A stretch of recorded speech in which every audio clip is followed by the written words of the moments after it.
Hi, everybody. Welcome to More Than Money. I'm Mark Manella, Stephen Balance. and we're glad you're with us as we talk about everything financial from the biblical perspective. And today we're going to talk about something that kind of builds on some of the things we talked about in the past. But don't turn us off, because you don't need to see the last ones to understand this one. Okay. But what it's all about, have you ever been in one of those situations where something was really important and you needed to really focus on it and get it done and stuff, but you had somebody helping you and they were there, well, stay focused, focus, and you're like, every time he says focus, or every time he does that, I lose my focus. Leave me alone. Okay. You know? Yeah. That's happens to me oftentimes, and I think you have had an illustration when we talked about this earlier about little league kids with the parents yelling at them. Yeah, the kids always, or the parents telling the kids, get your head in the game, and come on, you can do it. I don't think cheering is necessarily a bad thing, but sometimes the pressure is just too much. It can be if the person hasn't programmed themselves to take that in a way different than having to focus on that. Yeah. So you have to be trained on how to focus. Well, one of the things we talked about was recently was making resolutions. Mm-hmm. And for them to stick, you really needed to realize the value of the resolution specifically to your life and the impact it will have, therefore the value, both if you succeed and if you don't. If you really understand those kind of things, then it makes it more real and more important to you and puts it at front of mind. Well, that's called focus. And that's what we're talking about today. As you go into your finances, as you're trying to figure out things, I heard recently on the radio some guy talking about what's the first step to getting your finances in order. And they had some guru on, which is always good. And he says, I think the very most important step is to step back and understand your income. And I thought, what? That sounds kind of silly. He says, because if you don't focus on that, you may overspend, underspend, you may not allocate right. If you truly don't understand what your take home is as comparison to what your salary is or your pay, and after listening to him, it was only a minute maybe long, but it was like, that's right. If you focus on your income, then you understand that after all of the expenses, this is how much I have. Then you'll be more conscious, more awake, more aware when you start spending. So the focus on the income would be a great step. But focus is so very important. But I remember a long time ago, my cousin, who was God used as an instrument in bringing me to Christ, he mentioned that it's not just faith. A lot of people are going, wait, Mark, we're saved by grace through faith. It's like, but it's not just faith. It's what that faith is in that saves you, in the one true God, in Jesus Christ, his death, burial, resurrection, the payment of my sins. That's what my faith is in. If I just believed in basketballs, that wouldn't save me. If I just had faith in credit cards, that wouldn't save me, probably bury me. So it's what you have your faith in. The same is true with focus. Proper focus will enhance everything you do and make it more. It will create an environment of success that you never had before with proper focus, focusing on the right thing. So how do you focus on the right thing? That's the question. Well, first you have to know what the right thing is. Yeah.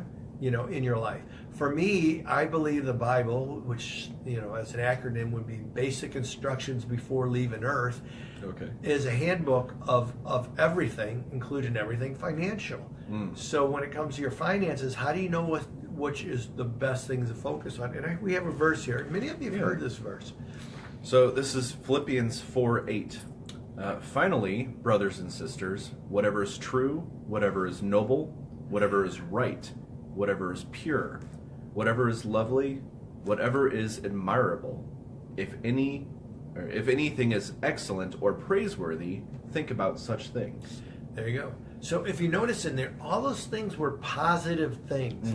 Now, some would have you believe, well, you need to focus on what you're doing wrong. Yep. You need to focus on how much you overdrew every week. You need to focus on how all the negative stuff. You So know- people just bang you with that, you know? We were even talking about it earlier, and a lot of people, I believe, don't realize that they're focusing on the negative because they would say something like, "I'm not going to do that this year."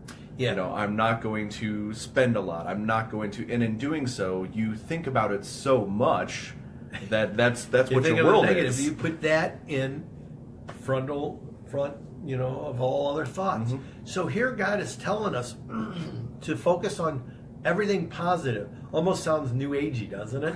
Yeah. But it's not. It's God telling us that. If we focus on all those things that are good, of good report, that are lovely, that are kind, that are, you know, all these kind of things, what happens is we put it front of mind, and that's where our energies follow. It kind of goes with where your treasure is, there your heart is also. You know, so we want to focus on everything positive. That's the first step. So when you make those resolutions or when you start working on your finances for the year, you really might want to think about it from a positive standpoint. Even resolutions like, oh, I need to lose 30 pounds. I'm so overweight. I need to lose weight. Instead, you know, how about I'm going to get into better shape. I'm going to get into good shape. I'm going to get into a healthier world that I can live in. I'm going to get more energy, and I'm going to enjoy my life more because I'm going to get into a more right shape of weight for myself. I'm going to get a better weight. You know, Yeah, that makes sense. learn to look at it from God's perspective of love in a positive way. Same thing with your finances. Yeah, you might be in debt, you might be overwhelmed with debt, or you might be overspending, or you might have a lot of issues with your finances. But start looking at the positive. First, realize I have an income. It may be a good income, but it may not be the income I need to support the lifestyle I'm in right now. So you look at it and say, well, this year I'm going to find a better income. Not I'm going to quit my job and I'm going to go do something different. I'm going to find a better income. Or you might say, when it comes to debt, I'm not going to, I'm not going to use credit cards. I'm not going to do. No, don't say that. Not turn around. Start looking at it from God's perspective. I'm going to spend in line with God's desire, perfect desire for my life. I'm going to start making decisions not as a singular person, but with God in mind. I'm going to take it before the Lord. Even little things like at the gas station. Do I put this on a credit card or do I spend cash? Lord, you tell me. I need gas. How do I do this time?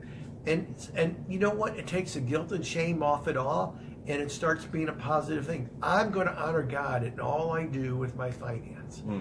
Start thinking about it from a positive point of view. Start bringing more positive, more love, more of the good things in your life, and stop focusing on the negative. Negatives are going to be there, but I don't believe my God is the God that a lot of people think about. The God who, when you mess up or when you do something foolish or stupid, that sits there and Thunder, lightning bolts. smack. Yeah, that's not my God. You know who my God is? My God is the one Loving. true God, I believe, but He's the one who comes. Yeah, loving.